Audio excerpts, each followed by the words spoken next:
ये इस class last में हम कर रहे थे memory management in the mobile system. So memory management concept जो है सेम है जो आपने पहले स्टडी किया था ऑपरेटिंग सिस्टम सब्जेक्ट में। Memory management is a process of managing all type of memory like primary memory, secondary memory, cache memory, ठीक है। and also monitoring the process of swapping, यानी कि जो स्वैपिंग करनी पड़ती है आपके प्रोग्राम्स की, कहाँ होती है स्वैपिंग? मेन मेमोरी और सेकेंडरी मेमोरी के बीच, ठीक है। तो उसको भी कंट्रोल किया जाता है with this memory management concept. तो memory management mean simple managing different types of memory present within the system and also the process associated with the memories, ठीक है, that is like swapping, clear। अब memory management जो techniques होती हैं आपकी to type से होती है। क्या होती है वो two type? contiguous and second is non contiguous।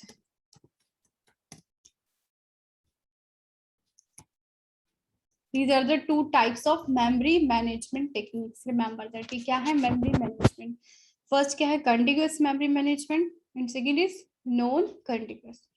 contiguous memory management क्या है? सिंपल, जहां पे डेटा जो है आपका वो कंटिन्यूटी में सेव होता है। कंटिन्यूअस मेमोरी मैनेजमेंट में क्या है?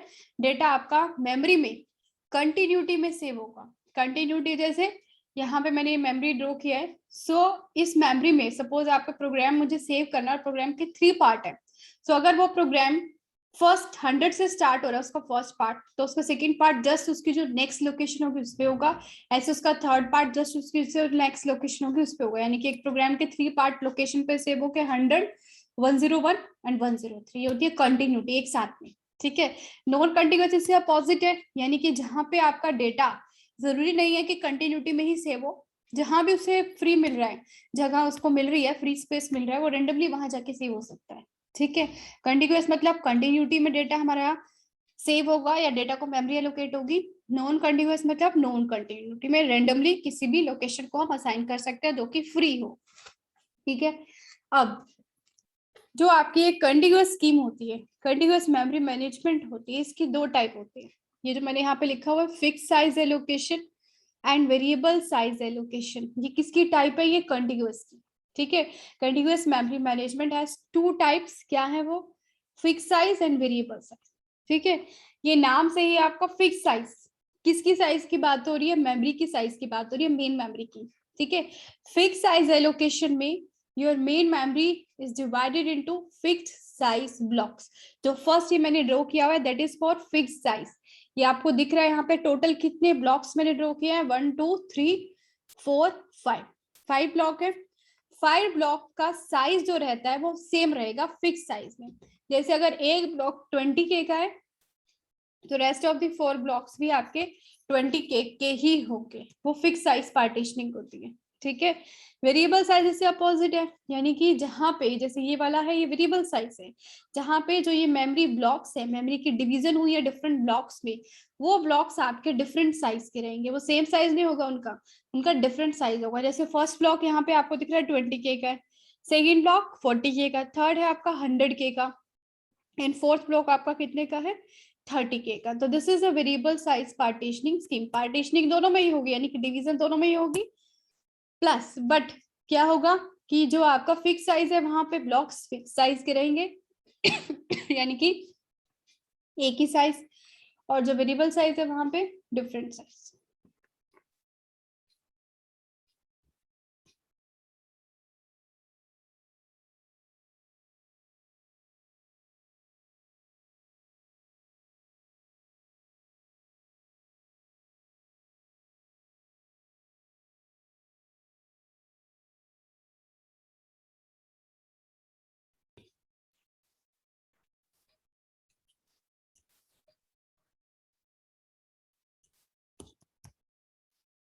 ठीक है। अब जो आपके फिक्स साइज पार्टीशनिंग होती है, फिक्स साइज एलोकेशन होती है, उसका एडवांटेज क्या है? It is simple and easy to implement.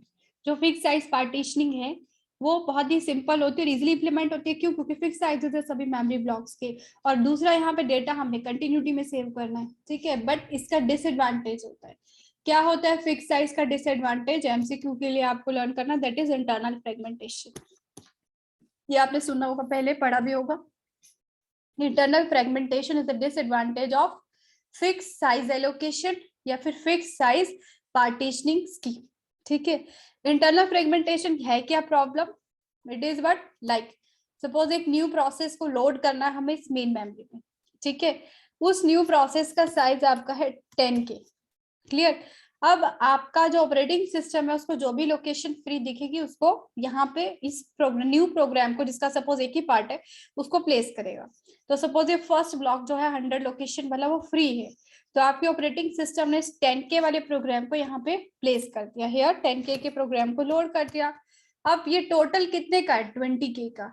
तो जो रेस्ट ऑफ द 10K है वो तो इसका वेस्ट हो गया। तो इस तरह से जब कोई भी प्रोग्राम किसी भी ब्लॉक को या फिर कोई ब्लॉक किसी प्रोग्राम को असाइन होता है और उसका जो स्पेस है वो ज्यादा है उस प्रोग्राम के साइज से, तो जो रेस्ट ऑफ द स्पेस है वो वेस्ट हो जाता है। उस प्रॉब्लम को इंटरनल फ्रेगमेंटेशन कहते हैं। जैसे सभी सपोज 10K के प्रोग्राम है और ये भी 10K का, यहाँ भी 10K का, यहाँ भी 10K का, तो जो 10 है सारे 50 जो K होगा वो वेस्ट हो जाएगा। तो वो आपकी इंटरनल फ्रेगमेंटेशन होती है when a process uses space या फिर when a process uses less space than the assigned, जितना हमने उसको असाइन किया उससे कम वो यूज करता है, तो वो इंटरनल फ्रेगमेंटेशन होती है। ठीक है, अब नेक्स्ट जो भी स्कीम बताई है मैंने आपको, variable size scheme. Variable size में क्या था? फर्स्ट ऑफ ऑल कि हमारा जो ब्लॉक्स है, जो मेमोरी डिवाइड की गई है ब्लॉक्स में, वो डिफरेंट साइजेस के हैं। ठीक है, दूसरा क्या है, आप जैसे इंटरनल फ्रेगमेंटेशन हमारी अराइज हुई थी किस में? फिक्स साइज में। तो ये प्रॉब्लम वेरिएबल साइज से सॉल्व हो जाती है। ठीक है, what is the solution for internal fragmentation? So it can be solve by using the variable size allocation scheme. कैसे? वेरिएबल साइज इस प्रॉब्लम को सॉल्व करने के लिए 3 पॉलिसीज यूज करती है। प्लेसमेंट पॉलिसी जिसको हम बोलते हैं।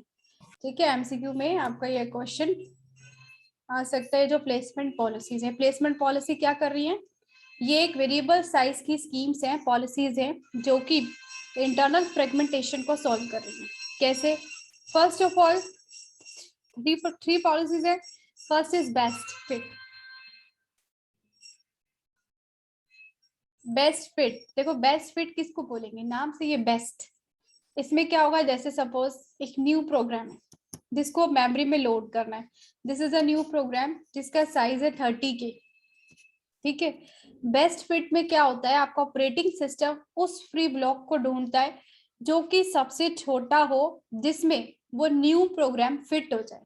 ठीक है, जैसे फॉर एग्जांपल सपोज ये 4 ब्लॉक्स फ्री हैं।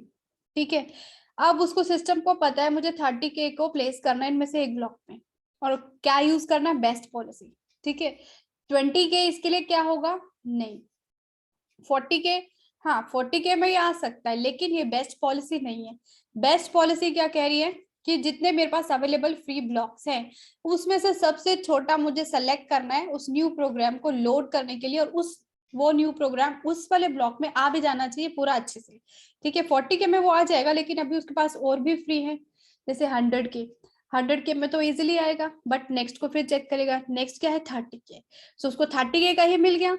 तो ये क्या है? इन तीनों में से सब 20 में तो आना ही नहीं था वो, इन तीनों में से सबसे स्मॉलेस्ट कौन सा है? 30। तो ये होती है बेस्ट पॉलिसी। तो बेस्ट पॉलिसी में क्या करता है सिस्टम? जो भी अवेलेबल फ्री ब्लॉक्स है उसमें से सबसे छोटा ब्लॉक को सिलेक्ट करेगा उस न्यू प्रोग्राम को प्लेस करने के लिए। अगर इसका साइज 30 की बजाय 35 होता तब भी ये 30K वाला आ जाता, और तब भी इन तीनों में से यही सबसे छोटे साइज का रहता। तो इसी में ही आपका ऑपरेटिंग सिस्टम इस न्यू प्रोग्राम को प्लेस करता। ठीक है, ये होता है best fit. Next is first fit. First fit नाम से ये फर्स्ट फिट, इसमें क्या है, पहला ही जो ब्लॉक उसको मिल गया जिसमें कि वो फिट हो सकता है उसमें फिट कर देगा, चाहे उसका साइज बड़ा है या छोटा है या कितना भी है, लेकिन अगर वो प्रोग्राम उसमें फिट हो रहा है तो फिट कर देगा। ठीक है, 30K का जैसे प्रोग्राम आया उसमें पहले चेक किया 20K, सपोज फ्री है, 20K में नहीं आ सकता, छोड़ो।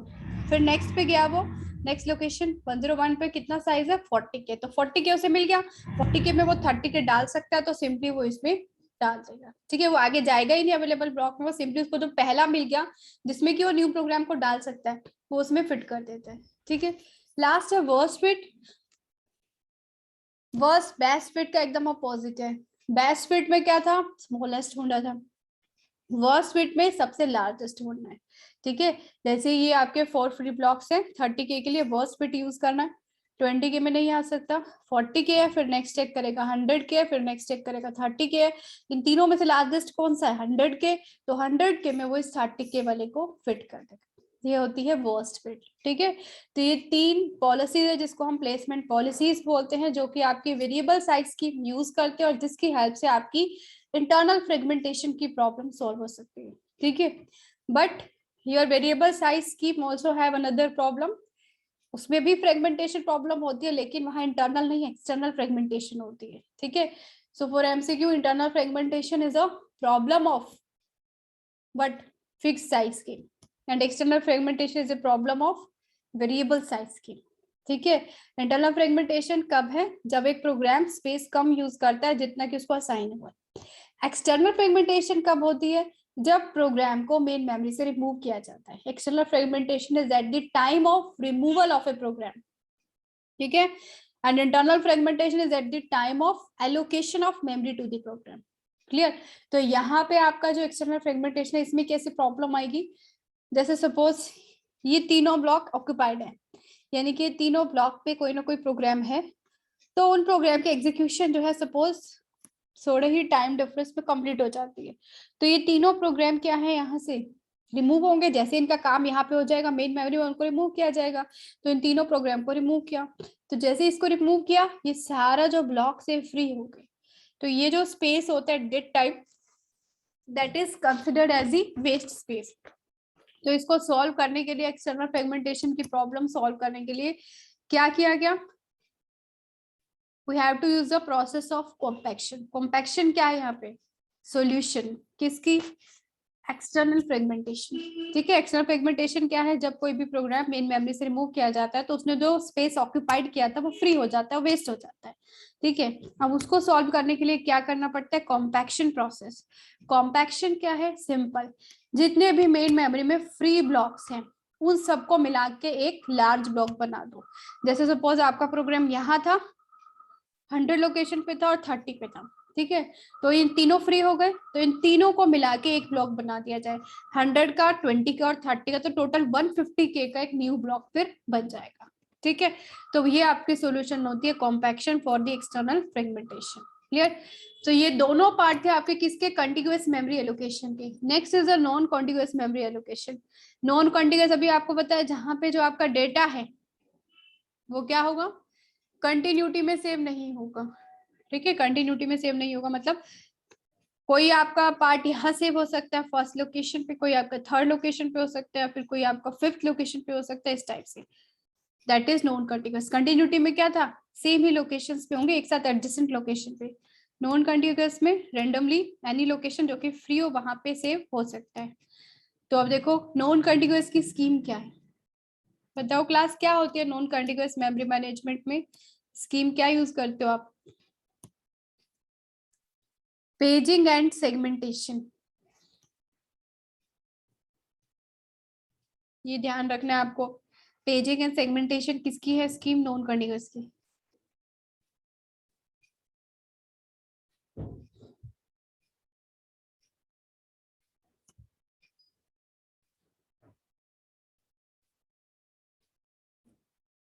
This is the paging scheme. Paging क्या है, in the paging scheme your program is divided into fixed size pages. Simple है, पेजिंग में क्या है, हमारा एक प्रोग्राम है, पूरे प्रोग्राम उसको हमने क्या किया, मल्टीपल पेजेस में डिवाइड कर दिया। ठीक है, ऐसे ही ये दिख रही है आपको मेन मेमोरी, यहाँ पे मेन मेमोरी के जो ब्लॉक्स होते हैं उसको हम डिवाइड कर देते हैं डिफरेंट फ्रेम्स में। ठीक है, जो आपका प्रोग्राम है सेकेंडरी स्टोरेज में वो डिवाइड हो रहा है आपका पेजेस के अंदर, और जो आपका प्रोग्राम मेन मेमोरी के अंदर है वो डिवाइड हो रहा है फ्रेम्स में। बात सिंपल है कि जो मेन मेमोरी के ब्लॉक्स है उसको हम फ्रेम कह रहे हैं और जो आपका सेकेंडरी के ब्लॉक्स है उसको हम पेजेस बोल रहे हैं, सिंपल। ठीक है, अब इसमें एक कंडीशन होती है पेजिंग स्कीम में कि जो आपका पेज साइज है वो फ्रेम साइज के इक्वल होना चाहिए। there should be equality between the page size and the frame size. This is also an MCQ. Page size जो रहता है पेजिंग में वो फ्रेम साइज के इक्वल होगा। क्यों होता है? क्योंकि सिंपल सी बात है, सपोज एक प्रोग्राम के 2 पेज में आपने डिवाइड किया एक प्रोग्राम को, पी नोड और P1, तो हमें करना क्या पड़ता है, इसको लोड करना पड़ेगा मेन मेमोरी में एग्जीक्यूट करवाने के लिए, ठीक है। तो मेन मेमोरी में भी तो इतना ही पूरा जितना ये साइज ले रहा है इतना ही साइज का स्पेस होना चाहिए, जब भी उसको हम लोड कर पाएंगे। सो दैट्स वाई जो मेन मेमोरी में फ्रेम होते हैं और जो पेजेस होते हैं आपके सेकेंडरी के अंदर, उनके साइजेस को सेम ही कंसिडर किया जाता है, ठीक है। अब हमें पेजिंग हो चाहे सेगमेंटेशन हो, दोनों में आपको मैपिंग करनी पड़ती है। किसकी किसकी मैपिंग करते हो? Logical to physical mapping, logical address to physical address की मैपिंग, ठीक है। अब लॉजिकल एड्रेस और फिजिकल एड्रेस क्या होता है ये भी पता होना चाहिए आपको। लॉजिकल एड्रेस क्या है? The address which is generated by CPU. CPU जो क्रिएट करता है, जनरेट करता है, वो लॉजिकल एड्रेस होता है। और लॉजिकल एड्रेस को ही हम वर्चुअल एड्रेस बोलते हैं, ठीक है। वर्चुअल एड्रेस और logical address is the same. ऐसे ही फिजिकल एड्रेस और real address is the same. Physical address क्या है? जो कि एक्चुअल एड्रेस होता है आपके प्रोग्राम का मेन मेमोरी का। फिजिकल एड्रेस कौन सा बता रहा है आपका, कि जो भी आपका मेन मेमोरी में जिस भी लोकेशन पे आपका प्रोग्राम है एक्चुअली, वो हमारा फिजिकल एड्रेस है, ठीक है, जिसको हम रियल एड्रेस बोलते हैं। और लॉजिकल एड्रेस जो कि सीपीयू जनरेट कर रहा है किसी भी प्रोग्राम के लिए, ओके। अब यहाँ पे इनके डिवीजन यानी कि इनके क्या क्या पार्ट होते हैं। लॉजिकल एड्रेस के 2 पार्ट क्या है? पेज नंबर और ऑफसेट। ऐसे ही सेम फिजिकल एड्रेस भी 2 पार्ट में, क्योंकि ये मेन मेमोरी से रिलेट कर रहा है, तो ऑब्वियसली यहाँ पे क्या है? फ्रेम नंबर और ऑफसेट। ऑफसेट वैल्यू सेम रहती है दोनों की, ठीक है। ऑफसेट भी सिंपली है कि एड्रेस की होता है। अब यहाँ पे देखो पेजिंग कैसे होती है implement. This is the page table, ये आपने पहले स्टडी किया होगा। टेबल्स यूज की जाती है आपके यहाँ पे, जिसके अंदर सारे पेजेस की एंट्री होती है, ठीक है। लाइक एन इंडेक्स ये वर्क करता है आपका पेज टेबल। तो यहाँ पे ये सपोज एक ही प्रोग्राम के पार्ट्स हैं सारे, P note, P1, P2, P3।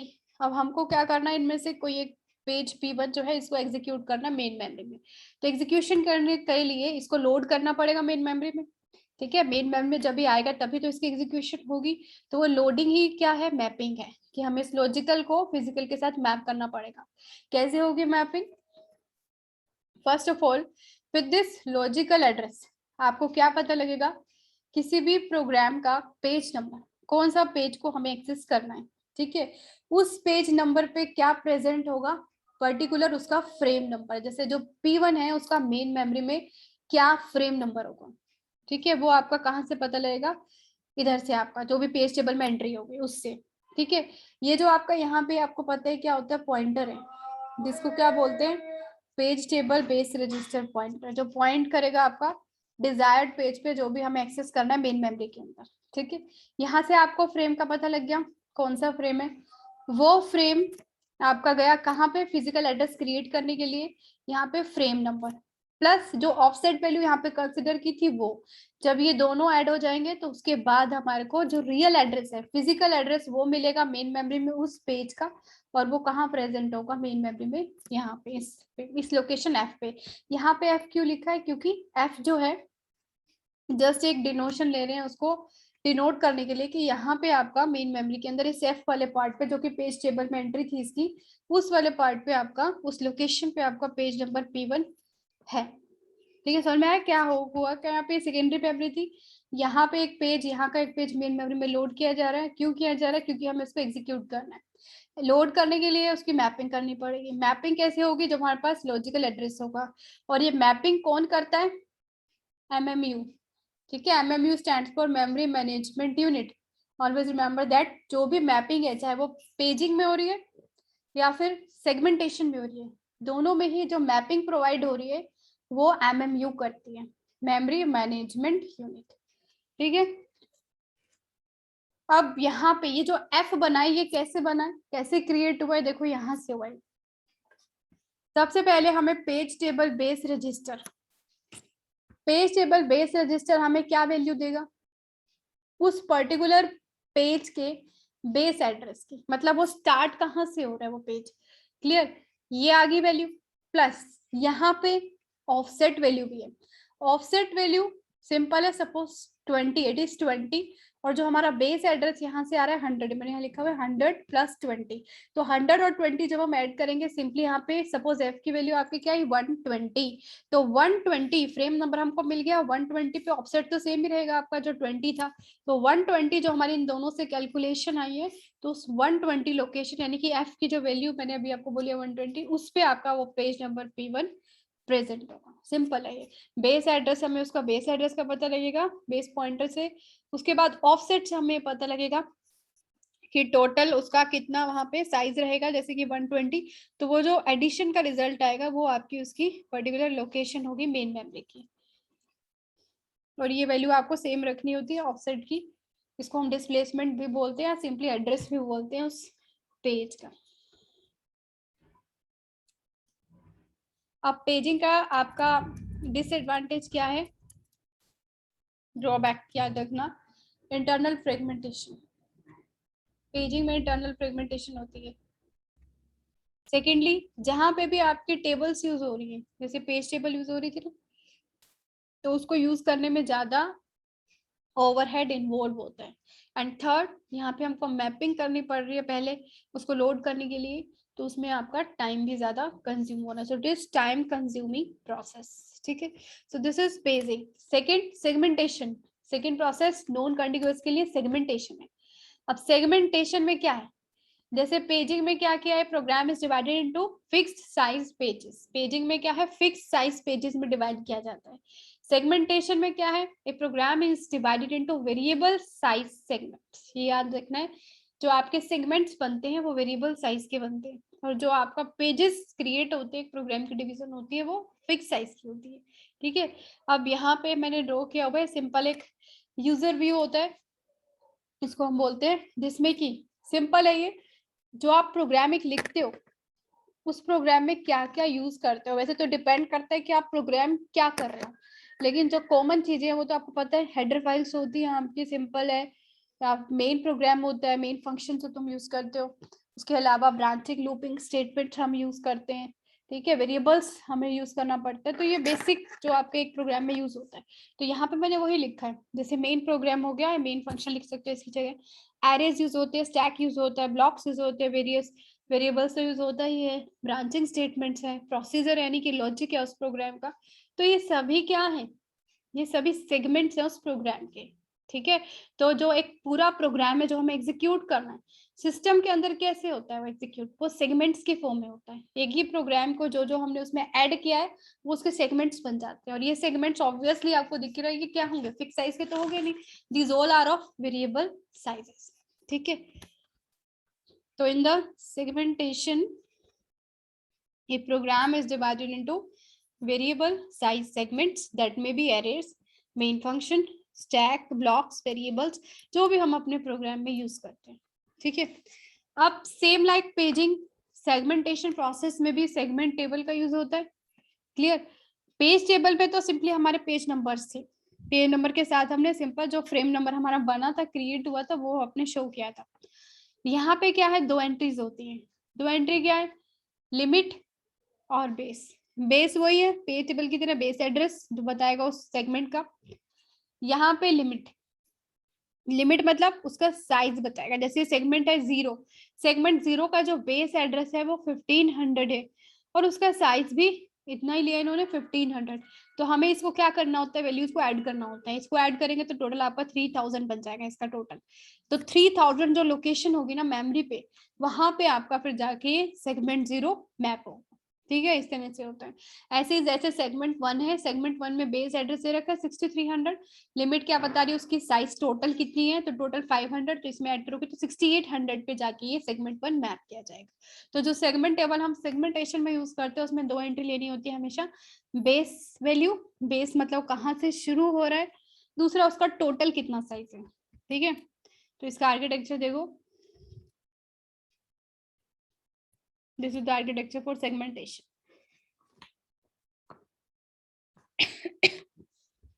First of all same paging की तरह ये सीपीयू ने जनरेट किया लॉजिकल एड्रेस।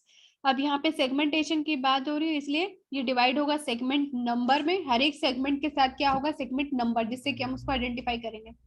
सेगमेंट नंबर और ऑफसेट, ऑफसेट सेम एड्रेस की तरह ही है जैसे पहले बताया था। इसमें वैल्यू कुछ यहाँ पे डिनोट होती है, लेकिन यहाँ पे इस ऑफसेट के साथ एक कंडीशन है, वो क्या है अभी बताती हूँ। देखो पहले लॉजिकल एड्रेस जनरेट हुआ सिंपल, जिसमें कि सेगमेंट नंबर और ऑफसेट वैल्यू हमारे पास प्रेजेंट है। ठीक है, करना क्या है, हमें इसको मैप करना है मेन मेमोरी के अंदर, एग्जैक्टली इसकी क्या लोकेशन है ये देखनी है। ठीक है, तो इसमें क्या यूज होगी, सेम सेगमेंट टेबल।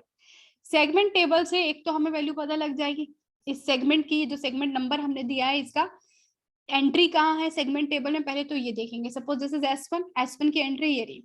अब इस S1 का बेस वैल्यू क्या है, this is the base value, suppose B ही है। ठीक है, उसके अलावा हम इसकी क्या चेक करेंगे, लिमिट।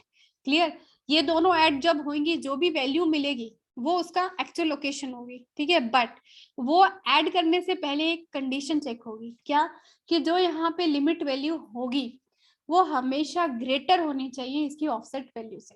जो भी सेगमेंट की हम मैप करना चाह रहे हैं अपनी मेन मेमोरी में, तो उसके साथ जो ऑफसेट अटैच है उस ऑफसेट की वैल्यू उसकी लिमिट से हमेशा कम होनी चाहिए। ठीक है, अगर ऐसा नहीं है तो एरर जनरेट हो जाएगा, सिंपली लिखा है एड्रेसिंग एरर। और अगर ऐसा है यानी कि लिमिट ज्यादा है ऑफसेट से, तो सिंपली जो भी यहाँ से हम इस नंबर से टेबल एंट्री में जो भी इस नंबर पे हमें ये वैल्यू मिलेगी लिमिट और बेस, वो ऐड हो जाएगी। वो ऐड होने के बाद जो भी यहाँ पे वैल्यू बनेगी वो एक्चुअल और फिजिकल एड्रेस होगा किसका, आपका इस सेगमेंट का। तो सिंपल है, यहाँ पे सपोज आपकी वैल्यू कितना है, बी की वैल्यू जैसे आपकी है सिंपल, जैसे अभी लिया था 100 है। उसके अलावा आपकी एस की वैल्यू चेक होगी, यानी कि लिमिट चेक होगी, लिमिट सपोज 30 है। तो सबसे पहले तो आपकी ये चेक होगी कि ऑफसेट कितना है, ऑफसेट है suppose 20, so 20 is less than 30, तो सिंपली 100 प्लस 30 जो है वो हो जाएगा, यानी कि दोनों ऐड होगी, 100 प्लस 30 ऐड हो जाएगी, तो आपको कितना मिल जाएगा 130। तो यहाँ पे मेन मेमोरी की 130 लोकेशन पे आपका ये जो सेगमेंट नंबर है S1 ये प्रेजेंट होगा। ठीक है, तो इस तरह से सेगमेंटेशन या फिर सेगमेंट की मैपिंग की जाती है। So this is segmentation. इसका डिसएडवांटेज देखो सेम है पेजिंग की तरह, सेगमेंट टेबल यूज हो रही है तो ओवरहेड होगा, टाइम ज्यादा लगेगा, मैपिंग हो रही है क्योंकि। ठीक है, थर्ड सेगमेंटेशन जो होगी, अगर वहां पे स्वैपिंग करनी पड़ रही है और वो स्वैपिंग का साइज इक्वल नहीं है, यानी कि दो प्रोसेस है, एक 10K का एक 20K का, उनको स्वैप करना पड़ रहा है, तो ऑब्वियसली प्रॉब्लम होगी। जहां इक्वल साइज की स्वैपिंग होती है वहां कोई प्रॉब्लम नहीं होती, पर जहां अनइक्वल साइजेस के प्रोग्राम्स है और उनको अगर आपको स्वैप करना पड़ रहा है, सिस्टम को स्वैप करना पड़ रहा है, तो there will be problem. And last here is external fragmentation. तो इसमें भी आपको याद रखना है, इंटरनल फ्रेगमेंटेशन पेजिंग की प्रॉब्लम है, पेजिंग में एक्सटर्नल फ्रेगमेंटेशन नहीं होती है। ऐसे ही सेगमेंटेशन में इंटरनल नहीं होगी और एक्सटर्नल फ्रेगमेंटेशन होती है। ठीक है, ये मेमोरी मैनेजमेंट पे ये इतना ही करना है आपको। कंटिन्यूअस जिसमें कि fixed and variable size partitioning होती है, और नॉन कंटिन्यूअस जिसमें कि पेजिंग एंड सेगमेंटेशन है। ठीक है, अब नेक्स्ट टॉपिक जो लास्ट है आपका, that is mobile security.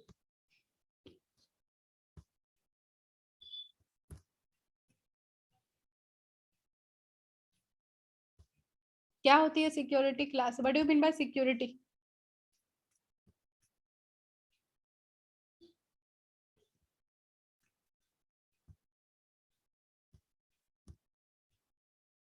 Mobile security means protection of mobile devices और पोर्टेबल डिवाइसेस फ्रॉम थ्रेट्स और फ्रॉम अनऑथराइज्ड यूजर्स। सिंपल है, सिक्योरिटी क्या है, अपने डिवाइस को प्रोटेक्ट करके रखना, सिक्योर रखना, किस चीज से, अनऑथराइज्ड यूजर से और डिफरेंट काइंड ऑफ थ्रेट्स या वायरसेस से सिस्टम को, अपने डिवाइस को प्रोटेक्ट रखना, वो आपकी क्या है, मोबाइल सिक्योरिटी। ठीक है, तो यहाँ पे जो कंसर्न रहती है वो क्या होती है, there are 4 concern that is related with mobile device security.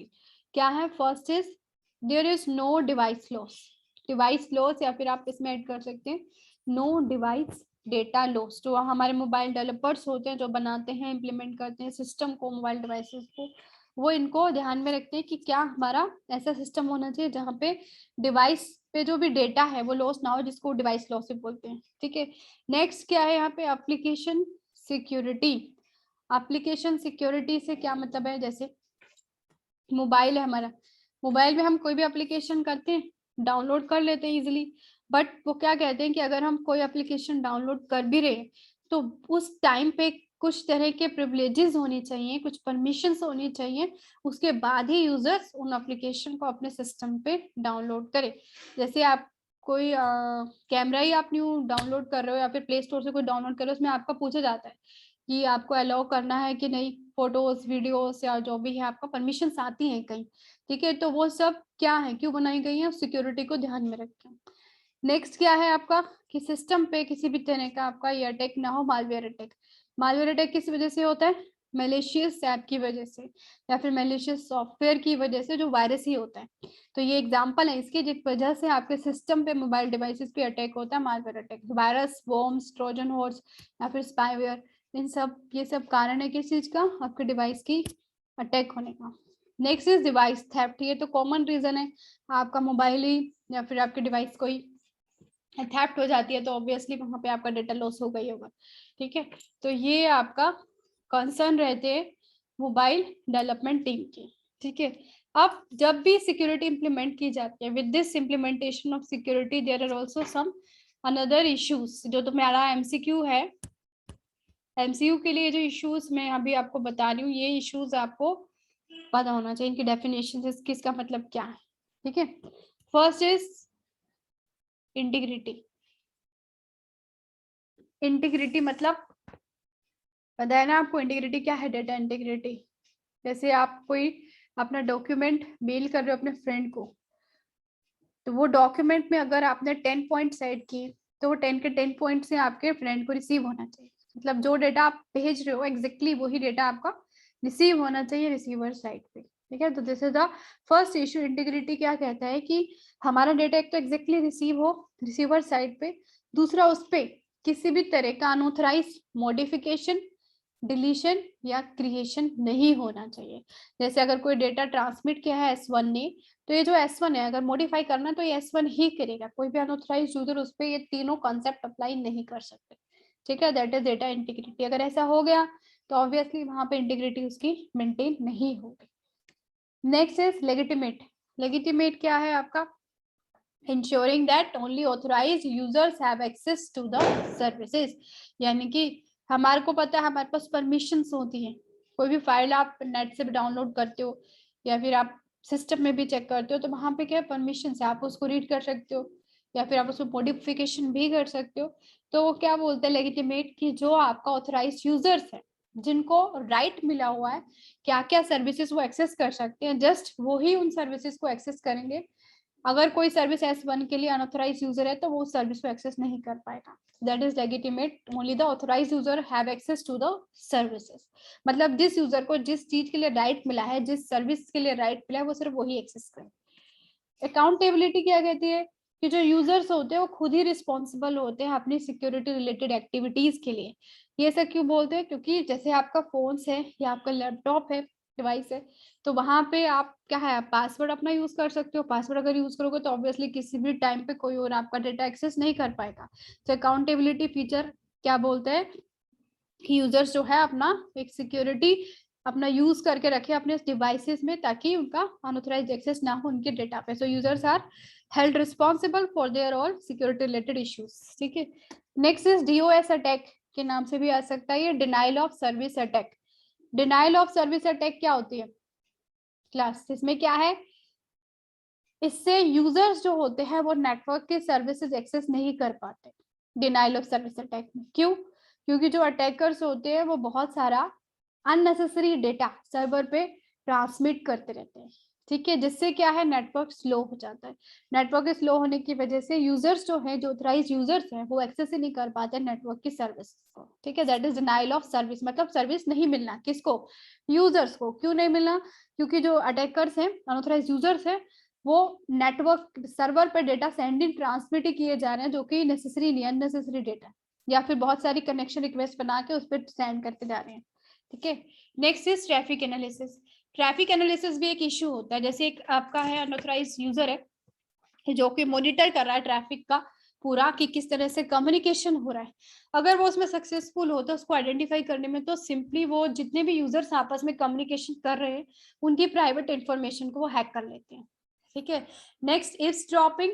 Eavesdropping कब होती है, जब आपका नेटवर्क पे कोई सिक्योरिटी है ही नहीं, यानी कि जो हमारा डेटा ट्रांसमिट हो रहा है उसमें कोई किसी तरह की एन्क्रिप्शन नहीं है, उस टाइम पे आपका ईव्सड्रॉपिंग हो सकता है। जिसमें क्या है कि सिंपल अटैकर्स जो हैं लॉग इन कर लेते हैं आपके नेटवर्क पे और सिंपली लॉग इन करने के बाद वो यूजर्स की प्राइवेट इंफॉर्मेशन, सेंसिटिव इंफॉर्मेशन को हैक कर लेते हैं। ठीक है, तो ईवसड्रॉपिंग कब होता है? जब नेटवर्क पे सिक्योरिटी इंप्लीमेंट नहीं की गई हो। स्पूफिंग, स्पूफिंग में क्या है? एक अनऑथराइज्ड यूजर काम करता है या एक करता है like an authorised user. Simple है, जैसे एक ऑथराइज्ड यूजर है, उसका अकाउंट है, वो अकाउंट इन्फॉर्मेशन जो है पूरा उसने अनऑथराइज ने एक्सेस कर लिया, तो विद अनदर यूजर यानी कि जो ऑथराइज्ड यूजर था उसके अकाउंट से वो कुछ भी काम कर सकता है, किसी की भी इन्फॉर्मेशन हैक कर सकता है, उसका डेटा भी वो लॉस हो सकता है वहां पे। ठीक है, दैट इज स्पूफिंग। स्पूफिंग में क्या है कि जो अनऑथराइज्ड यूजर है वो ऑथराइज्ड यूजर की तरह काम करता है, किसी भी ऑथराइज्ड यूजर का वो जो अकाउंट है उसको हैक कर सकता है और उसके बाद उसको यूज करता है। ठीक है, जैसे हमारा ईमेल आईडी होती है, उसमें अगर आप कहीं पे भी ऐसे ओपन छोड़ दो तो कोई भी उसको यूज कर सकता है। सो ये इश्यूज होते हैं आपके with the mobile devices. Next देखो सिक्योरिटी इंप्लीमेंट कैसे होती है, इसमें सिर्फ 2 मेथड्स हैं। फर्स्ट हमें पता है क्या है, हम अपने फोन पे पासवर्ड लगा सकते हैं, फिंगर प्रिंटिंग का यूज कर सकते हैं, डिफरेंट तरीके होते हैं सभी फोन पे अपना ये देने की सिक्योरिटी। सेकेंडली फोन्स में हमारे डिवाइसेस में ऑटोमेटिक एनक्रिप्शन एंड डिक्रिप्शन होती है। ठीक है, तो यहाँ पे फर्स्ट जो है आपका सिंपल ये नेम है, यहाँ पे कुछ आपका डिस्क्रिप्शन नहीं है आगे, but just it uses this scheme password और fingerprinting. Secondly it has the automatic encryption and decryption. So यहाँ पे what is encryption and decryption? Simple है, this is sender one want to transmit this hello message to the receiver. ये hello message send करना है sender को, क्या होगा? Encryption कि इस मैसेज की कन्वर्जन हो जाएगी किसमें? गिफर्ड टेक्स्ट में, जो कि वो टेक्स्ट है कोई अनऑथराइज्ड यूजर एक्सेस नहीं कर सकता। जैसे मैंने लिखा टीटीएपी, तो हेलो की जो कन्वर्जन हो गई इस टेक्स्ट में हो गई है टीटीएपी, तो अब नेटवर्क के थ्रू जब ये जाएगा आपका डेटा तो इस फॉर्म में जाएगा गिफर्ड टेक्स्ट में, ओरिजिनल फॉर्म में नहीं जाएगा, वो इस फॉर्म में जाता है, इसे एनक्रिप्शन बोलते हैं। अब वो डेटा आपका रिसीव होगा जब रिसीवर साइड पे, तो वापस से वो इस गिफर्ड टेक्स्ट से कन्वर्ट हो जाएगा ओरिजिनल टेक्स्ट में, जिसको आप प्लेन टेक्स्ट भी बोलते हो, यानी कि जो टीटीएपी था वो वापस से ओरिजिनल फॉर्म हेलो में आ जाएगा और वो रिसीवर साइड पर रिसीव हो जाएगा। तो ये क्या होती है? डिक्रिप्शन होती है। ठीक है, सो एनक्रिप्शन क्या है? Simple process of converting the original text into the ciphered text so that there will be no unauthorised access to that data on that data. और सेकेंडली डिक्रिप्शन क्या है? Process of converting ciphered text back into the original text. ठीक है, सो encryption किस side पे होती है MCQ के लिए? सेंडर साइड पे। डिक्रिप्शन किस साइड पे होती है? रिसीवर साइड पे। कीज कौन सी यूज होती है किसके लिए? पब्लिक की यूज की जाती है आपके एनक्रिप्शन के लिए, और जो डिक्रिप्शन है वो होता है with the help of private की। ठीक है, सो ये था आपका मोबाइल सिक्योरिटी। क्लियर? सो अब आपका जो भी टॉपिक्स है उसको स्टडी करो, जो भी डाउट है आप नेक्स्ट वीक में, मैं क्लास आपको अगर चाहिए डाउट सेशन तो मैं नेक्स्ट वीक में ले लूँ। ठीक है,